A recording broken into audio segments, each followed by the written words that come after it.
Ritondo, muy amable. Gracias. Bueno, el tema polémico del que hablábamos hace un rato, ¿no? Paridad de género en las sociedades que se constituyan a partir de ahora, cuyo capital sea hasta 50 millones de pesos. Estamos en comunicación con Roxana Kramer, ella es filósofa y doctora en ciencias sociales. Roxana, ¿qué tal? Gracias por atendernos. Hola. ¿Qué tal, Francisco? Gracias por llamarme. Muchas gracias. Bueno, ¿qué opinión te merece esta decisión de la IGJ?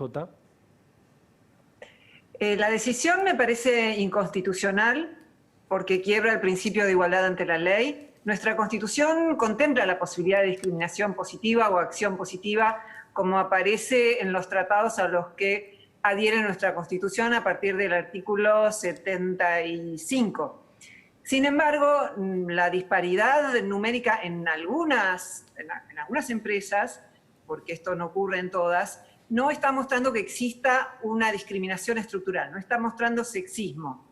Por un lado es falso, porque en los trabajos en donde las mujeres están sobrerepresentadas, hay cantidad de mujeres proporcionalmente a las mujeres que participan de esos empleos en los cargos directivos. Por ejemplo, en la carrera de traductorado, donde hay una amplia mayoría femenina, en veterinaria, en psicología, en la docencia, en enfermería, en jardines de infantes, y podemos citar un montón de trabajos en donde hay gran cantidad de mujeres en cargos jerárquicos, más mujeres que varones en cargos jerárquicos. Pero en general en el sector empresarial hay más, en los directorios hay más varones que mujeres.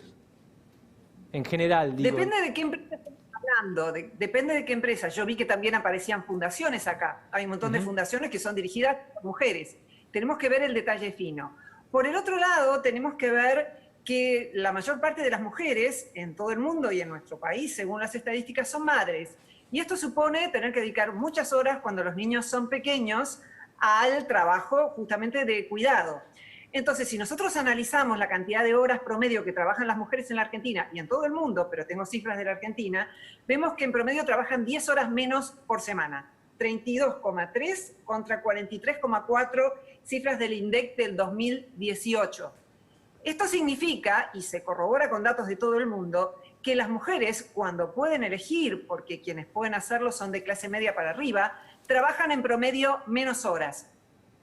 Y las que son de clases populares, si analizamos en los distintos deciles, vemos que pueden darse menos ese lujo.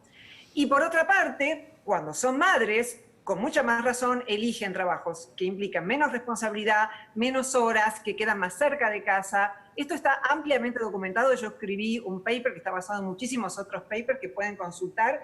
Está en el sitio Feminismo Científico y el título es Evidencias en contra del techo de cristal. Y después hay un video que es No hay sexismo en el acceso a cargos jerárquicos, que está en mi canal de YouTube, donde pueden tener las fuentes a las que estoy haciendo referencia. O sea, no hay un techo de cristal, como dicen. No existe. Lo que hay es preferencias distintas en hombres y mujeres. Porque ¿cuál es el problema? El feminismo parte de un marco teórico completamente inadecuado, de un marco constructivista que supone que lo único que influyen son estereotipos y cuestiones culturales. Y la tercer pata de la que yo quería hablar y que se vincula con la influencia biológica es que hay un mayor interés por parte de los varones en acceder a cargos de estatus.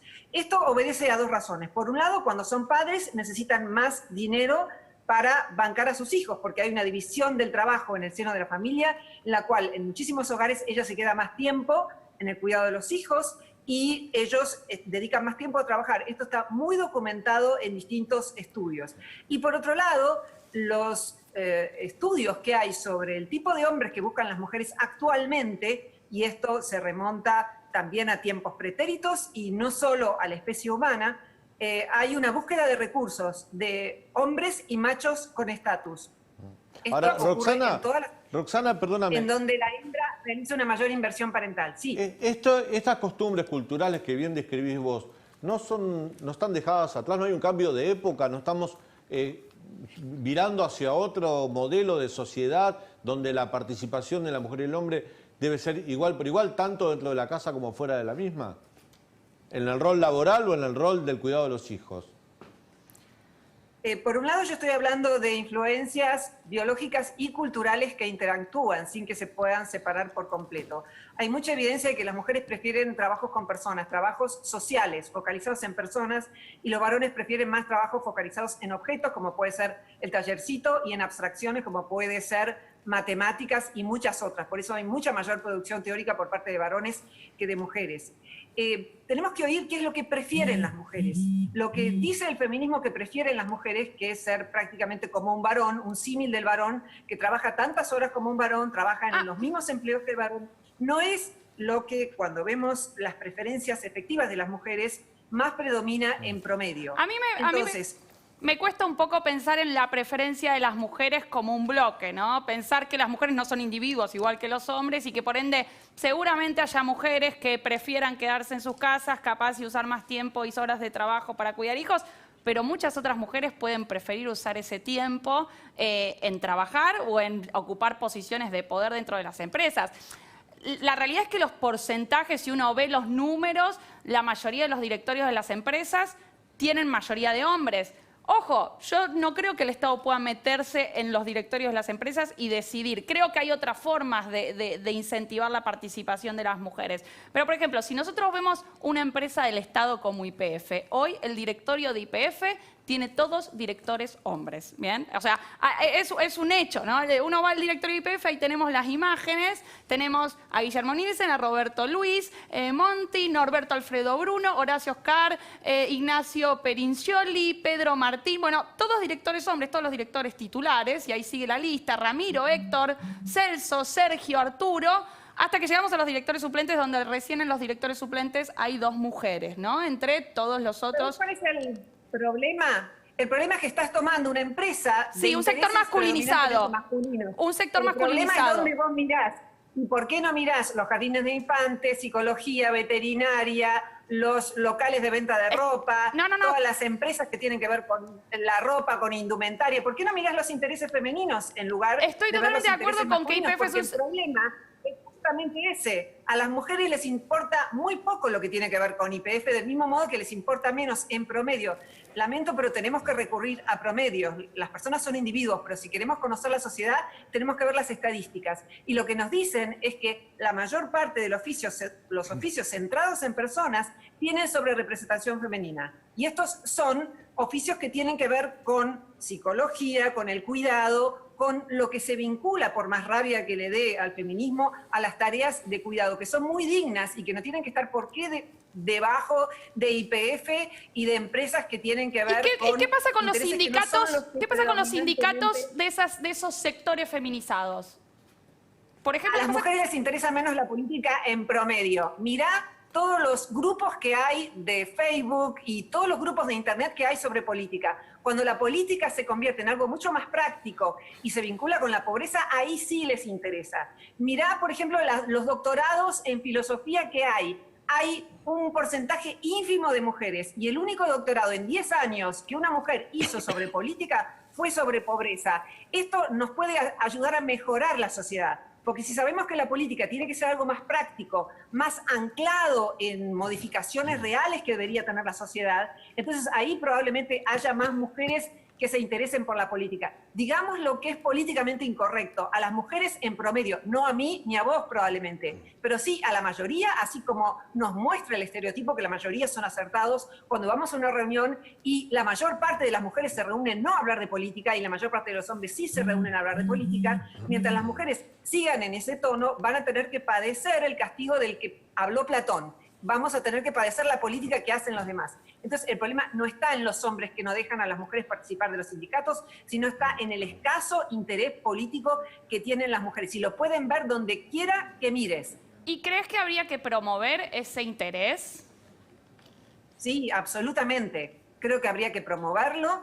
Uno de los lugares comunes es que a las mujeres no las dejan ser columnistas de política en los diarios. Contame cuántas mujeres mandan sus columnas a los diarios y no las dejan publicar. Yo publico en un diario de gran alcance, Clarín, lamento, estoy hablando en La Nación. No, por supuesto. Pero también lo he hecho en La Nación.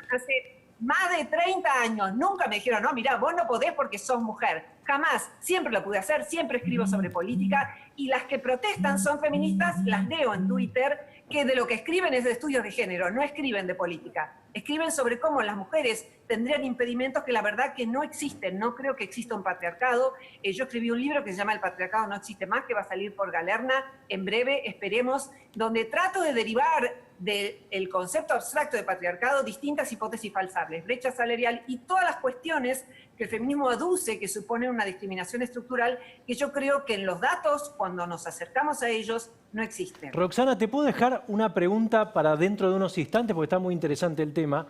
En términos de Simone de Beauvoir, vos hablás de la elección de la mujer elige esto, bueno, pero te pueden decir, la llevan a elegir porque fue forjada culturalmente de ese modo desde chica, ¿no? ¿Me la contestás en unos instantes, puede ser? Dale, vamos y volvemos. Gracias, Roxana, por esperar. Bueno, la pregunta que había quedado, ¿se induce a la mujer en el transcurso de su vida a elegir gustos o opciones del patriarcado? Mirá, en términos que te lo digo ya. ¿Es así Es o no? una pregunta muy buena la tuya, porque uno de los argumentos de varias leyes inconstitucionales, por ejemplo, la de la participación obligatoria de mujeres en espectáculos de música, que tiene que ser del 30% por ley, cuando si ustedes consultan el porcentaje de mujeres músicas que están inscriptas es del 12-15%. Todo esto tiene que ver con un argumento que el feminismo presenta muy a menudo, que es el de los estereotipos. Y en realidad no había estereotipos de veterinarias, y hoy las mujeres son mayoría en esa profesión, no había estereotipos de médicas ni de psicólogas, y son mayoría en esas profesiones. De modo que si en las profesiones en donde las mujeres hoy están sobrerepresentadas, si las profesiones que las mujeres querían desarrollar hoy pueden ser desarrolladas sin problemas, ¿por qué tenemos que decir que lo que impediría a las mujeres elegir profesiones y ocupaciones que mayormente son preferidas por los hombres sería producto de los estereotipos? ¿Por qué nos consideran tan poco inteligentes como para perseguir nuestros propios objetivos? Yo tengo una respuesta para esa pregunta, y es porque no están científicamente informados. En la medida en que sigamos el paradigma de Simone de Beauvoir, que escribió su libro en la década del 70, justo cuando las mujeres ya estaban accediendo a un montón de derechos, y en Francia tenían muchísimos derechos, no digo que todos, pero muchísimos. En esa época la ciencia no estaba tan avanzada como ahora, que nos informa que hay razones biológicas que pesan, que pueden cambiar en el futuro, no lo sabemos, pero por ahora es así que la mayor parte de las mujeres estudian y desarrollan profesiones centradas en personas y que son una extensión de la tarea de cuidado, porque eso es la docencia, porque eso es la psicología, porque eso es la veterinaria, la enfermería y un montón de oficios que tienen que ver con eso. Por ejemplo, los viveros, donde se venden plantas, hay una mayor preferencia de las mujeres por lo vivo en general. Hay más biólogas que biólogos, por ejemplo, porque es una carrera que tiene que ver lo vivo. Y bueno, y antes no había un prototipo de mujer bióloga, y sin embargo, la mujer de mi generación, yo tengo 60 años, ya no tuvo impedimentos en el sentido de que no pudiera desarrollar lo que quería. Los impedimentos son más sociales que de otro tipo. Yo no digo que no exista más el sexismo. Lo que digo es que hay sexismo en contra de mujeres y de hombres, pero no es estructural. Muchísimas gracias, Roxana. Este tema seguramente va a ir escalando, así que vamos a tener oportunidad de volver a hablar. Muchísimas gracias.